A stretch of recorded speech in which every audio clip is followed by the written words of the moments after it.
ஆனந்தி, சிவகங்கை மாவட்டம் திருபுவனத்தில் அஜித் என்ற அறநிலையத்துறை தற்காலிக ஊழியர் ஒருவரை காவல்துறையினர் திருட்டு வழக்கு ஒன்றுக்காக விசாரணைக்கு அழைத்து சென்றிருக்கின்றனர். அதற்கு பிறகு அவர் காவல் நிலையத்திலேயே கடுமையாக போலீஸ்காரர்களால் தாக்கப்பட்டதால் மரணம் அடைந்திருக்கிறார். இந்த சம்பவத்தை தாமாக முன்வந்து நீதிமன்றம் விசாரிக்க வேண்டும் என்று மதுரை உயர்நீதிமன்ற கிளையில் முறையீடு செய்யப்பட்டது.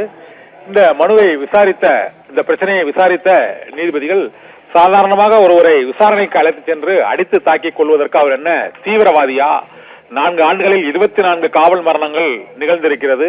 லாக்அப் டெத் மரணங்களை சாதாரண விஷயமாக எடுத்துக்கொள்ள இயலாது என்பது உள்ளிட்ட பல்வேறு கேள்விகளை சரமாரியாக எழுப்பியுள்ளனர்.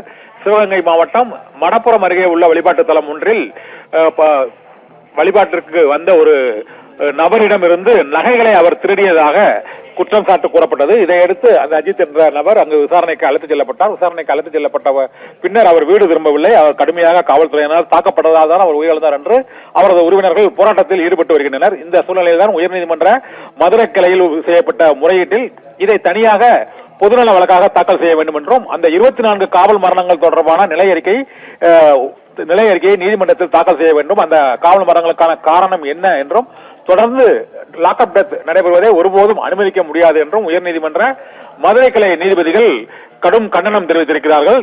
ஒரு விசாரணைக்கு அழைத்து செல்லப்பட்ட கைதியை ஒரு நபரை ஒரு தீவிரவாதி போல காவல்துறையினர் நடத்துவதற்கான காரணம் என்ன என்றும் சாமானியர்களுக்கு காவல்துறையினர் அந்த விசாரணை என்ற பெயரில் இத்தகைய கொடுமைகளை தொடர்ந்து அளிப்பதை தாங்களால் ஒருபோதும் ஏற்றுக்கொள்ள இயலாது என்றும் இது போன்ற சம்பவங்கள் தொடரக்கூடாது என்றும் நீதிபதிகள் சரமாரியாக கேள்வி எழுப்பியிருப்பதுடன் காவல்துறையினருக்கு விளக்கம் கேட்டு நோட்டீஸ் அனுப்பியும் உத்தரவிட்டிருக்கிறார்கள். இந்த வழக்கை பொதுநல வழக்காக தாக்கல் செய்யுமாறும் மனுதாரருக்கும் மதுரை உயர்நீதிமன்ற கிளை உத்தரவிட்டிருக்கிறது. ஆனந்தி.